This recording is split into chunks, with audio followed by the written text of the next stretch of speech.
everybody. Hey! Very special AidStation this week. We have the absolute pleasure of speaking to someone very special, don't we? Who is it, Ali? Yeah, Dan Jones, just hot off the back of Western States. Incredible chat. Very generous with his time, as always. Heaps of insights into this incredible race, and some real special news to share. So rip into it with Dan Jones on the AidStation. Super stoked to welcome back Dan Jones to Dirt Church Radio. Dan, how you doing, man? I'm doing fine. I was actually just saying off air how much I'm still catching up on sleep. It was a bit of a sleep in today. Got my 10 and a half hours in for the night. So yeah, absolutely loving the long dark nights here in New Zealand. Yeah, good time to come back from an American summer race and just have a good excuse to hit the hay, huh? Yeah, that's true. And also to have some colder temperatures was a big relief when I finally, stepped off the plane into New Zealand, into Auckland. And I was like, did that walk jog between international and domestic airports. I was thinking, oh, thank goodness it's not 40-degree heat right now. I'd be absolutely cooked. It looked incredible with the. I was saying in another episode we did that I sort of this is the first time I'd really tuned into the live stream, and I've read books, I've Twitter, podcasts, all that stuff, but you don't appreciate just it looked baking hot. I mean, what in terms of times that you've been there before, what was it like this year? Yeah, it felt baking hot as well. I mean, it seemed to warm up a lot earlier than it did the previous year. I know temperatures were somewhat similar. It was a little bit hotter this year, but yeah, just because I think even before we got to Robinson Flat, the day had started to warm up. So it was just super important to try and keep on top of cooling really early this year. And no matter what you do, it just gets so hot down in the canyons. And then again, once you get out of there and head to the river, there was just some sections where you're just running along and there was no breeze. And it just felt you were just you could feel the warm air around you, just your cheeks were just so hot and you just use everything. I'd had ice in my handhelds, the ice bandana, of course. I'm going through every aid station just trying to refill it with ice and trying to keep cool, but you're just trying to put it on your face. And it just felt really extreme this year. And I think when you looked almost at the attrition rate as well, it was super high. And I think that was just down to people also going out really hard, but it was the heat as well. And yeah, it was hard to recover from if you just burnt too many matches early. A year of surprises. Were you surprised about David Roche dropping? Not really. Why? Okay. Give us a reason. Because the nice thing is just you come to expect anything happening really in these races. Like Killian could have dropped. I'm very much less so surprised that he carried on and finished strong because he has raced this race before, and I think it does take some maybe getting used to the course conditions. And no matter what you do in training or say you're going to achieve in the race or put yourself through in training, you also have to have a matter of just maybe just keeping things under wraps and just letting the day play out without putting too much expectation on it. Yeah, I mean, of course, you as an elite athlete, you put yourself in the mix. But I really don't think I really appreciated Seth Ruling's some of his what he came out spoken with before the race. Just people go and call their shot. I'm going to do 40 hours. Who really knows what the race is going to throw at you? It could be a really hot year, and then the 40 hour, even though it was pretty hot this year, and those guys got close. There's no real way of saying what you're going to do before it starts, or even when you're at halfway through. I guess it's a go and show thing, isn't it? Do you think that you guys all had media around you, right? But there's levels, and you think about Killian's, that film's already come out. He's already, I don't know if you've seen it, he's published a film about this was my lead up to the race and everything. Do you think that fuels that fire of people sort of saying stuff on camera and on the internet, or do you think it's just a function of the thing that the race is just getting faster and faster? I mean, it's still, yeah, it does fuel a fire in me to try and beat some of those people, of course, because you just see a lot of cockiness and just a lot of show poniness, which is cool. Like, it's good for the sport, but it also makes me want to try and beat those people, like, even more. And of course, like, I mean, I want to beat whoever, like, you know, rocks up to the start line, whether it's, you know, David, Killian, Caleb, or any of, you know, the top people racing. But in the end, it's just like when it comes down to halfway through the race, you're not thinking about those people. You're thinking about yourself and how you're in it and like what you can do to try and make your way up. So it is what it is before the race. Like, there's a lot of noise. There's a lot of these, like, you know, different channels and maybe different pressures being thrown at you. Like, people saying, oh, you know, we're seeing all this new, like, developments and training. How do you think it's working for these people? Are you doing that? And I think you've just got to really trust in what you're doing yourself, and you can be doing the, you know, the latest things, but when it comes down to it, you still got to race well and, yeah, put yourself in the deep end and make yourself hurt. And yeah, we all do it. And it came off for some of those guys. And like, yeah, I got fifth in this race, so I'm reasonably happy. You're probably going to ask me that if I'm happy with it. Like, I'm reasonably happy, like, with how I put myself in it. And there were some moments out there where I was absolutely just really just dead. Like, I came up into Michigan Bluff AidStation, and my parents basically said that it felt like I was just looking right through them. Like, it was a hard part. It always is a hard part, but yeah, I managed to rally somewhat. I didn't finish as hard as or as good as I wanted to. I didn't catch up to a podium position, but yeah, I still finished all right. I mean, talking about finishing all right, like, there's been this massive increase in speed in the sport. Like, looking, your time from this year's Western States would have won it every other year apart from Jim's 2018, 19, 2024, and then Caleb's run this year. So, like, it's a huge performance when you look at it that way, you know, in the history of Western States, to be running times like that lead you to being fifth. So what do you think about this, you know, the increase of speed in the sport? Yeah, I think I'm at a lucky time to have fairly recently come into the sport, like over the last few years, where I've really dipped my toes into the professional racing scene, or be allowed to become a professional over the last year and a bit. So yeah, I mean, who knows?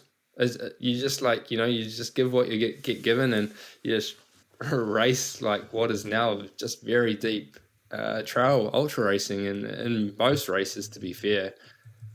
Even, like, you know, the New Zealand scene's great. It's just super competitive. You know that you're going to be up against, like, someone racing hard if you go and race here as well. So yeah, Western States, you know all about it, especially Western States, and I think UTMB, the major, the world champs, whatever you call it, in Chamonix, is just so crazy. Like, yeah, it's just super competitive, and that's just what the sport is these days. And so, you know, going into the race, that it's going to be very, very tough.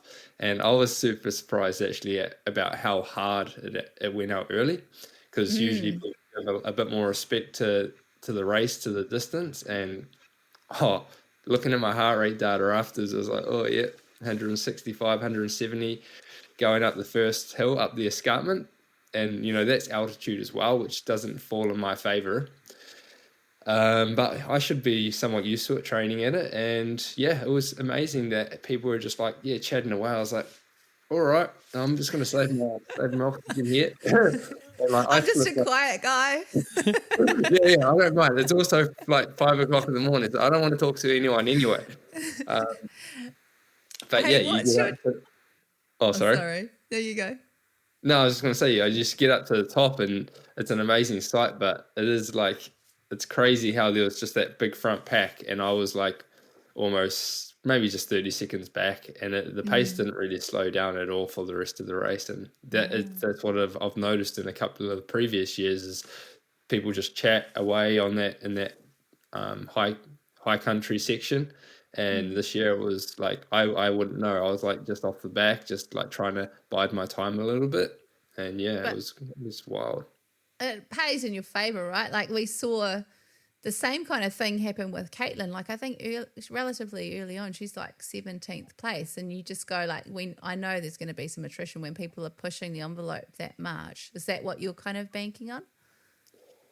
I was, but I was also thinking like I would, if I just saved a little myself, then I'd be able to catch up and just be stronger in the back section. Like I probably didn't realize how much some people would stick it, Caleb and Chris especially, because I was actually running with Killian after Robinson Flat a little bit. Maybe not with him, but he was just up ahead of me, and the other two I didn't see all day. So like it is what you almost have to do these days. And maybe if I was just way stronger in the back section, I could have maybe closed the gap, but it's very hard to do that in a 100-mile race. You just feel like crap anyway. It's incredible to hear you talk about, and because I was doing some reading this morning, because I was thinking about like, this is your third year, right? And this is the third time you've finished within the top 5, all right? There's only, so if we think about this, the modern era, say the last 5 years, you're the only person to have done that consecutively. And then you think about like, in the olden times, like Andy Jones-Wilkins, 10 consecutive top 10 finishes, Megan Habergas, 10 consecutive, Tim Twittermeyer had 15 consecutive top 10, and Ann Trayson 14 consecutive top 10 finishes, which that was his first and seconds. Yeah, right. But you have to think, like, with the speed of the sport, do you think like 15 consecutive top 10 finishes is even possible anymore? Oh, I didn't even know that history, eh? So that's crazy. No, like not for me. Dang, I go through like and just be. That's what I mean. That I'm not like I'm happy with how it played out, even though I didn't get the result that I wanted. Is just because like just with how hard this race is, you just got to be thankful when you cross that finish line. And to get 5th is like, yeah, it's a pretty deep field. So I've got to be happy with actually just making it through, like surviving it sometimes. And Do you think, like, did you give it your best on the day? What's your unturned stone? Like, is it like looking at Caleb's top? Is it the top? Is it the technology? Like, yeah. Well, it's a beautiful top. No, I don't know. Is it though? Is it a beautiful top? I don't know. Nah, it's it'll be interesting. I don't know, like what I would be thinking if Terex gave me that top and said, "Hey, you're wearing this for States." I'd be like, "Oh yeah, fashionable." Maybe that's why he ran so fast, Daddy. What a shit out of it. He's all shamed out. Well, you got a lot of camera time though, so He did. He Hey, did get a lot of camera time. yeah. There's been some pretty good memes afterwards. Yeah. I don't know what. Yeah, I look back and it's amazing. Like when you finish the race, you're just thankful to be on that finish line, and you think, "Wow, I was absolutely done." And then, like, I guess as more days pass since the race, you always also think about, okay, what can I do to improve, and what can I do to race faster? Was there anything I could have done? And I'm still in that moment where I'm like, nah, like I was absolutely done. But then, yeah, maybe there is, maybe it's better fueling or finding some way to keep cooler or just. I always wonder that, but yeah, at the moment, no, I was done. I was absolutely had it. I was laying down in the medical tent, just like waiting for my body to, want to do my drug test, like have a piss in a cup, and yeah. It took a while, and I was just like getting so sick, and I remember that pretty vividly still. Wow. I wanted to ask you sort of career. That's the thing, isn't it? It seems like the Western states, and this kind of harkens back to that last thing I was talking about, all those consecutive top 10 finishes. In terms of career, because you're a professional athlete, right? Are you moving to the space where, like, yeah, it would be amazing to win Western states, like, and of course, you're speaking to two people who want nothing more in the world for you to win Western states. That would be incredible. But also, in terms of your career, you reflective of the fact that, like, again, you've had 3 top 5 finishes. Where do you think in the sort of the long run with your career that does that put you in a better spot for that next step, or is it the kind of like that's the ring that you're going for? Yeah, it still is for sure. Like I definitely think that I've got more. I mean, like to be honest, like look, even though like I think I left it all out there, I didn't feel as strong as what I have in some races this year. Well, obviously, like of course, you're going to feel better when you win as well, and I didn't win, so that's just I think a natural feeling. Like when you cross the finish line and you win, or like you've achieved something like a maybe position, but like also a race that you've just felt like has gone like way better than anything else. Then you're going to feel better just through that like euphoria of crossing the finish line. You always finish stronger as well, and you look better. You look better when you cross the finish line. But yeah, in this race, like I was one spot worse than last year, and I definitely just didn't feel like things were clicking quite so well as what maybe they could have. So you still just like lay it all down, and what you got is what you got on the day. And so I don't think there's a mental thing, or maybe it was just like a physical thing where I just didn't quite have that top notch on the day. But yeah, it is what it is. I think there's still room for me to improve, and I'll only keep trying to do that.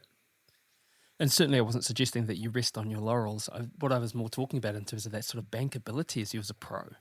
Because some people, they go out, there's that sort of that suicide pace, and it's like, yeah, I won this race, and then they kind of, that's it. Or they get that one thing, and then they never reach that height again. But in terms of you've had an undefeated season this year until Western States, and then your 3rd consecutive top 5 finish. It's pretty impressive. Yeah, I'll probably carry that kind of conversation through to my negotiations at the end of the year of my contract. Absolutely. I mean, No, speaking of, yeah, sorry, I was going to say, like, to be fair though, I've got good security of my contract. I've got a few year on my contract, so but they do allow you to like renegotiate if you have like a standout year, and it's a 5th place finish at Western States, and like as you say, I have had some good races earlier on in the season as well. So I think this year's going well for me. It's just like a little bit of a blip where obviously I just didn't get the podium I was looking for at Western States, but I'll still put myself in the mix, and yeah, I still try and hold myself as an athlete that's trying to be the best in the sport. I'm curious, like talking about your sponsor, T-Rex, what's it like lining up with Caitlin and the whole team? Like they did really well. And I was so stoked to see Abby take the win.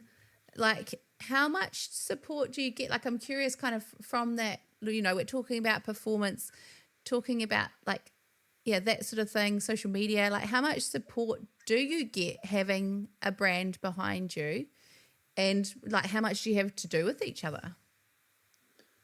Oh yeah, it's really for a race like Western States, or actually, so we've got like Western States and UTMB, the championship, as our like 2 main races for the year. And then we've got a whole bunch of like team races as well that we can pick and choose from, where we get flights and things, and we get accommodation. But yeah, even for Western States, like we were all allowed to like meet up for 2 weeks before the race, like in Olympic Valley. Like that's when accommodation started. So I was in there like the Monday, the week before, so like 2 weeks out.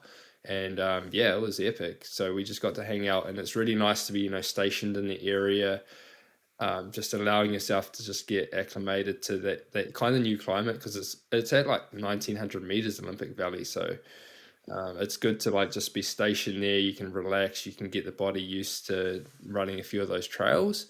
And then yeah, when it comes to your whole team, it was real cool actually. I was the only guy on the T-Rex team that was participating at Western States. There's actually another guy in the top 10, I think, Haruki Kai from Japan. I think he was in so cool. Yeah, I think he was in the aggregate speed ultras as well, and he got 10th, which is bloody awesome. I was so stoked to see that. But anyway, he's not on the team. So we had, the 5 ladies who were, we all just like hung out in Olympic Valley, stayed at the one of like, I was in one of the houses, and we had like 3 houses. Some of us were in the same house, but yeah, it was great because we were allowed to like bring our crews in. And although like, we were all separate, we all did like our crew meetings at the house. We all ate together, and it was good because obviously it was Caitlin's first time doing the race, and she could like almost lean on some of the experiences that Abby and myself had. And yeah, it was real special that way. Oh, obviously Emily as well. Emily is like the most experienced in our team. So yeah, she came actually just the Wednesday before the race because she lives fairly close by. But yeah, it was great because then we also like didn't have to travel far for the content pieces that the team put together. I went out to like a horse ranch, but then we did like a team shoot as well, and we did like all our interviews in a separate house where the content team was staying. So I mean, we've just got a lot of sport. There were chefs that cooked in that last week before the race. Chefs that were flying over from Germany, so they're the same ones that kind of support the team or like cook for the team at Chamonix as well. And so yeah, they all know us now. Like they were the same chefs that came over last year, and we can almost request whatever food we want. It's usually like rice and chicken for the last few days before the race. We're not really leaning into that to as much as what we could have. But yeah, it was really cool. I mean, what more could you ask for? And then afterwards, after the race, we do like our post-race interviews, just talking about probably the same stuff, like talking about how we thought it all went. And then we do this at this barbecue at the Lynn family's house, which is pretty close to Auburn. And yeah, it's really nice because we have like a big barbecue there and a bit of a debrief and just have some beers, margaritas. It was real cool. I wanted to talk to you about your crew. How good was it having Sam Manson pacing you? I mean, and also, what a coast-to-coast link, right? That was amazing. Your dad Yeah, I and mean, Sam. we had the whole top sport kayaking crew out. So I do a bit of guiding over Goat Pass for the top sport kayaking crew, and they came out. Caitlin, Kristen, Sam, and Sam, obviously, being a coast to coast champ, I thought he definitely had what it takes to pace me through in that section from Forest Hill to the river, Raki Chaki. And then, my other good mate and teammate, Cole, he paced me through from there to the finish. So, yeah, those guys did a great job keeping me, keeping the old timing every 20 minutes, making sure I ate and drank. And, yeah, it was great. It was great to have them out there. And it was nice, like, they could see, like, a different style of racing as well. And my parents were out. They support crewed me through the whole race, and they just know what's up. They know how to push me, and they do push me and get me in and out of aid stations as fast as possible, which yeah. My mum said she felt quite sad that she had to do that to me, but I was like, I was actually dreading over Pointed Rocks because I knew they were going to be yelling at me to get a move on. But yeah, there's only 10K to go from there, and yeah, it was cool to have them out. Looking at those aid stations and that super precious, super turnaround and the vibe coming into the aid stations. As Kiwis, we're all just a little bit more low key. How do you deal with that kind of very North American vibe? Oh, it was good. Like we had Mayao out who paced me the previous year, and he gave Sam some good advice, or Sam and Cole some good advice, and he just said you have to be real direct coming into the aid stations. You have to be like, this guy needs ice, he needs his flask filled, and we go, and then you say thank you after as you're running out. So when I came into Forest Hill, that is the biggest aid station on the course probably, where there's just like lines of people, lines of crews set up, spectators set up in tents, with maybe different sponsors along the way. And I'm barely taking this in. So I go in there, I get everything swapped out, my ice bandana filled up, my flask and everything. I get ice thrown all over me. And then I leave, and Sam's there. He's just like running out, and it was quite funny. Like he's like, Yeah, running along out of Forest Hill, and he's like, "Yeah, left up here, mate." And I'm like, "Oh yeah, yeah." And then he starts like giving me some directions. I'm like, "Yeah, I know the course. we got this. We just got to run hard. We're good." And he he did a great job. I mean, some of those aid stations in between, like the uncrewed ones, it's a lot calmer. There's less people around. It's like he had that job to do. Once you go through, we just get the ice, we get filled up with water, and we go. And like I've got nutrition on me to like last me to the next crewed aid station. So it's a basic job, but it is like such an important one where, yeah, if you've got a pacer, you may as well be utilizing that with, yeah, him or her telling you basically you need to be eating like every 20 minutes. So he's got that on the watch, and then he's also got to look after himself. There's a picture at the end where he looks like quite warm himself, and like coming straight from New Zealand, it's a pretty hectic job to pace in 35 plus degree temperatures. He's an animal, that man. He really is. Yeah, he'll push himself. Exactly. That's what I knew about him. Like, I'm not going to be able to drop this guy. So you didn't I saw, I think on one of your Instagram posts that Michelle wasn't there this year. Is that right? That's right. You guys are obviously super tight, and she normally crews you, right? How hard is it having, like now with this professional side to the sport, like having all the travel and when you don't have your super crew there with you? Yeah, it's one of those things like she has been there for the last couple of years, and I think having her there, even like staying with us in Olympic Valley, like it really calms me down a bit. Like, she's someone I can talk to a little bit if I'm feeling nervous or need to chat things over. Even with like the crewing responsibilities, like she'll just fill up all my bottles while I've got my feet up a couple of days before the race. But yeah, she came out to UTA, which was, we got to share that time together. She did a great job of crewing there, but easier just flicking on some bottles. Still a very important job.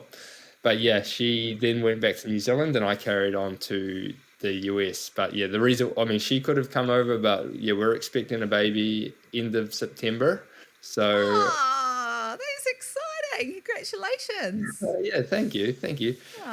So yeah, it was just going to be a bit of an issue with travel insurance and stuff like that this year. So she went back, and she's still, she's got work here as well. So it's one of those things like it was definitely missed her not being there. But yeah, having at least my parents come out and Top Sport coming out, and then I had the Precision crew as well, Precision Fuel and Hydration. They crewed me as well, and then the Adidas Terex crew. So I had a lot of people around me, and a lot of good and nice like supportive messages coming from like back home and actually all over the world, which was real nice beforehand, saying like, good luck and just give me their best well wishes, because yeah, sometimes you need well wishes, sometimes you need luck in this race. But in the end, yeah, it was good to catch up with her like now, and good to come home like pretty much straight after the race. I could see Michelle, and just I've still got to do the lawns, to be fair. It's the first night. Yeah, she left me for me like that. Fair enough, she's pregnant, so yeah. She's like, okay, so you can come fifth at Western States, but you can't mow the lawns. Well done. Yeah, exactly. Just give me a few days at least until I can get off. Hey, how is the recovery going? I saw you went I saw on your Insta you're out with Cam, Sir Lord Cam. You were having a hike and enjoying a delicious cold beverage. How's it going? How's the body treating you? Yeah, I'm just trying to like not put too much pressure on to jump back into things. The crazy thing is like you do Western States, I guess, you come to grips with that, and then you start to think ahead. And then I'm already thinking about what's next, and that's CCC coming up, and it's not even that far away. So you're trying to, at least just keep the body moving. So we went out for a hike. I got the poles out, and got the poles out, did a few hills, and yeah, I don't know, like definitely still feeling a bit sore. I'm seeing the physio on Wednesday just to iron out a few kinks, and then yeah, I I've been on the bike for the last 4 or 5 days, just the indoor train. I watched the F1 replay this morning and did about an hour and a half, so that was cool. Bugger about Lawson crashing out in like the first lap. That was a bit of a sad start to my cycle. Look, Ellie, you want to take this? I can't comment. Yeah, it's Liam Lawson. I mean, we all want the best for him, right? It's Yeah. probably, similar to how we feel about you and Caitlin and Ruth tackling things on the world stage. I'm curious, right? So what's your due date in September then? So you're going to have quite a tight turnaround from CCC. Are you like straight back on a plane? I am, Yeah. I'm like, so CCC at least it races like a day earlier than UTMB. So we start on the Friday morning. So then I'll race, and then I think I'll be flying out. Yeah, I'm flying out. I haven't booked my flights yet, or haven't booked. That's on the Sunday. So I'm just really hoping that the baby doesn't come like 3 weeks early, because the baby's due date is the 25th. I'll cross fingers for you. September. You should be good. You should be good. Should be good. That's what I'm Yeah. thinking. Yeah. Michelle's on board with it. Like, just really hoping the best there. So, yeah. Yeah. I mean, this is the thing, isn't it? Parenting adds a layer of complexity and challenge, and actually, meaning and love and purpose to your life that you will never, you can't explain it until you're in it. But I guess the difference for you as well is this is your job. Running is your full-time gig, and that's how you that's it. You've got to put food on the table, right? Like, does it? Yeah, I can't imagine actually. I guess it's a relative stress because we all have jobs, but yeah, is it changing your plans for the rest of the year?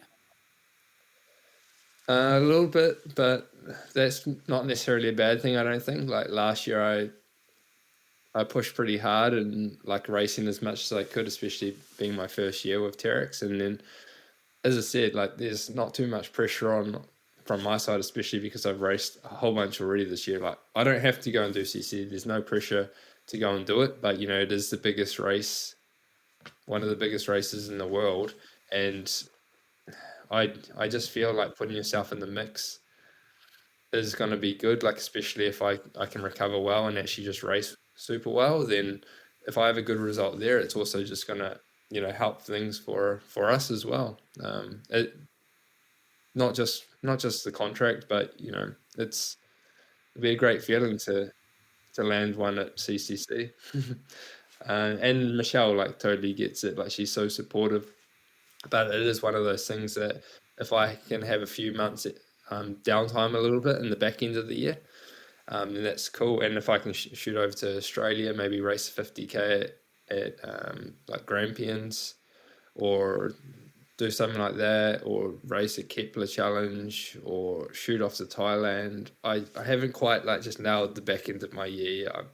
We just really got to see how everything goes on depending on what we can do. So yeah, but it's exciting because like we kind of see, and like don't get me wrong, for like a guy it's going to be like way easier than a girl. Like I just think well, a guy as a professional runner is going to like take so much less time to not recover, what's that word, but like between the birth and racing, I'm going to be there to be supportive, but then I can like leave maybe for a few days here and there. But yeah, it's just different, isn't it? And yeah, we'll see how it goes. I'd just love to be able to travel with Michelle and the baby maybe next year, and we'll just see how. Yeah, it'd be a really nice feeling, I think, to do that and race and have them there, but we just got to see what happens. I mean, you touched on it when it comes to that kind of sponsorship and contracts and stuff. Like I've talked about it with female athletes and how parenting plays a part in that. Like, will you be kind of bringing that lens into contract chats with Terex? Yeah, I haven't really talked it over yet, but I've obviously like when we thought the time was right, I chatted over with my athlete manager saying, Michelle's pregnant, blah, blah, blah. We're having a baby end of September, and they were just really happy for us.